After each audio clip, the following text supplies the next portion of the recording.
రాజన్న సిరిసిల్ల జిల్లా వేములవాడ రాజన్న ఆలయంలో గీతా జయంతి ఉత్సవాలు వైభవంగా ప్రారంభమయ్యాయి. ఇవాల్టి నుంచి 3 రోజుల పాటు ఉత్సవాలు జరగనున్నాయి. ప్రతిరోజు స్వామివారికి మాన్యసపూర్వక ఏకాదశ రుద్రాభిషేకం, పరివార దేవతార్చనలను నిర్వహించనున్నారు ఆలయ అర్చకులు.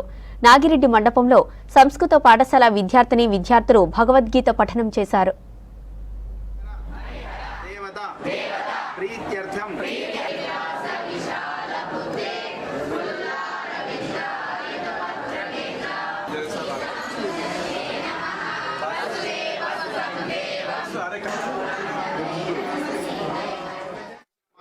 అంటే దీనిని పురుషోత్తమ మాసం అంటారు.